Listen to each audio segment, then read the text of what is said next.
चलिए अब जो है टॉपिक है zero order reaction. What is zero order reaction? वो रिएक्शन, केमिकल रिएक्शन जिसका ऑर्डर कितना होगा, जीरो होगा, उसको क्या कहते हैं हम लोग? जीरो ऑर्डर रिएक्शन कहते हैं। सपोज एक जनरल रिएक्शन क्या थी, ए से क्या बन रहा है अपने पास में, प्रोडक्ट बन रहा है। ए से क्या बन रहा है, प्रोडक्ट बन रहा है। इसका जो ऑर्डर है कितना है बच्चों? ऑर्डर एन बराबर कितना है जी? जीरो। कितना है? ऑर्डर जो है वो जीरो है। यानी कि रेट जो होता है वो क्या पढ़ा है हमने जी? रेट बराबर जो हमने पढ़ा है वो क्या हो जाता है कि कंसंट्रेशन ऑफ ए के पावर कितना है? ए के पावर क्या होता है? एन होता है। चूंकि यहाँ पे एन इक्वल टू कितना है जी? जीरो है। एन इक्वल टू कितना है? जीरो। यानी कि ए रेट इक्वल टू क्या हो जाएगा कि कंसंट्रेशन ऑफ ए के पावर में कितना हो जाएगा? जीरो हो जाएगा। अरे होगा। रेट इक्वल टू क्या होता है जी? What is the rate? Minus D concentration of A divided by D T. क्या हुआ? Minus A concentration of minus D concentration of A by D T क्यों हुआ? क्यों हुआ? क्योंकि रिएक्टेंट कंज्यूम हो रहा है। रिएक्टेंट क्या हो रहा है? कंज्यूम हो रहा है। तो ये इक्वल टू कितना हो गया? के, और ये किसी भी संख्या के पावर में अगर जीरो आता है तो कितना हो जाएगा वैल्यू? 1 हो जाएगा। यानी कि यहाँ से हम लोग कह सकते हैं, क्या कह सकते हैं बच्चों? Minus D concentration of A by d t equal to कितना आ गया? के। कितना आ गया? के आ गया। यानी कि यहाँ से minus D concentration of A equal to क्या हो गया? के इंटू डी टी आ गया। K into D. कोई दिक्कत वाली बात नहीं होनी चाहिए। हेलो देखिए यहाँ पे ये आ गया इक्वेशन नंबर 1। इक्वेशन नंबर क्या हो गया? 1। मान लेते हैं हम लोग लेट इनिशियल कंसंट्रेशन कितना है जी? इनिशियल कंसंट्रेशन ऑफ रिएक्टेंट कितना है जी? दिख रहा है क्या अपने को वीडियो में? इधर तक दिख रहा है क्या यहाँ पर? ऑफ रिएक्टेंट कितना है जी बच्चों? मान लेते हैं सी नोट है। कितना है जी? सी नोट मोल पर लीटर। कोई दिक्कत वाली बात? At time T,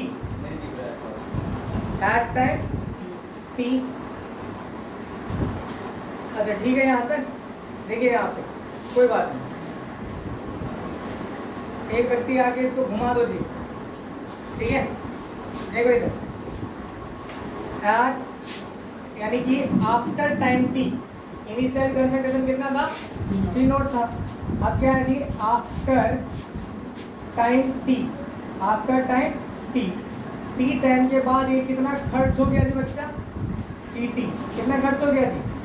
C T खर्च हो गया। आफ्टर टाइम टी जो लेफ्ट कंसंट्रेशन है, क्या जी? लेफ्ट मतलब बचा हुआ जो कंसंट्रेशन है वो कितना हो गया जी? सी टी हो गया। कितना हो गया? सी टी हो गया। दिख रहा है क्या आपने को इधर? दिख रहा है प्यारे बच्चों? इस इक्वेशन में देखिए यहाँ पे माइनस डी दिख रहा है क्या यहाँ तक? Minus D concentration of A equal to क्या है जी? के डी टी है। अरे है, देखिए थोड़ा ध्यान से। जब टाइम का वैल्यू कितना था? जीरो था, तो इनिशियल कंसंट्रेशन कितना था? जब टाइम का वैल्यू टी हो गया तो कितना हो गया? सी टी हो गया। अरे बोल ना, यहाँ से हम लोग क्या बोल सकते हैं? माइनस ए क्या हो गया? डी ए का मतलब क्या हो गया? ए। अरे बोल ना, ये सी नोट से सी टी इक्वल टू क्या हो गया? K into T minus zero. तो दिक्कत नहीं होनी चाहिए। यहाँ से क्या हो गया? माइनस ये हो गया C t minus C naught equal to क्या हो गया? K T.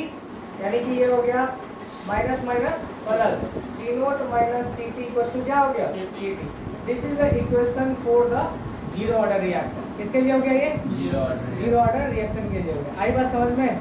ध्यान से इसको छाप देना। छाप दीजिए। कैसे किया हमने? देखिए जी, एक जनरल रिएक्शन ले लिया, ए से बना प्रोडक्ट हमारा, ऑर्डर कितना है इसका? जीरो। रेट इक्वल टू क्या होता है? के कंसंट्रेशन ऑफ ए के पावर में एन। एन यहाँ पे क्या? ऑर्डर। और ये ऑलरेडी हमने रखा है यहाँ पे कौन सा ऑर्डर है? Zero order. तो यानी कि एन इक्वल टू कितना हो गया? जीरो। तो रेट इक्वल टू कितना हो जाएगा? K concentration of A to the power zero. और किसी भी संख्या के पावर में जीरो होता है, इसका वैल्यू कितना होता है? 1 1 होता है। ये हो गया रेट इक्वल टू क्या हो गया minus D concentration of A by d T, बताया था हमने, क्योंकि डिसअपियरेंस हो रहा है, खर्च हो रहा है, इक्वल टू क्या हो गया के इंटू 1। इट मीन्स कि minus D concentration of A by d t equal to कितना हो गया के इंटू 1 इक्वल टू के।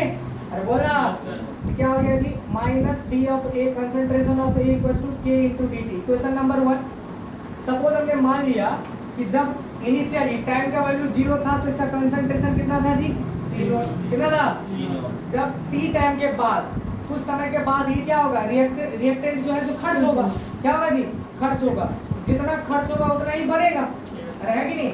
तो बचा कितना, खर्च होने के बाद बचा कितना, तो आफ्टर टाइम t जो है लेफ्ट कंसंट्रेशन कितना है जी यहाँ पे Ct, बचा हुआ मोल कितना बच गया Ct बच गया यहाँ पे। यानी कि जब टाइम का वैल्यू 0 था तो इनिशियल कंसंट्रेशन कितना था C0 और टाइम का वैल्यू t हो गया कितना बच गया Ct। यहाँ से हम इंटीग्रेट कर दिए और ये हमारा एक रिलेशन आ गया, क्या आ गया आपके पास में C0 minus Ct equal to Kt आ गया।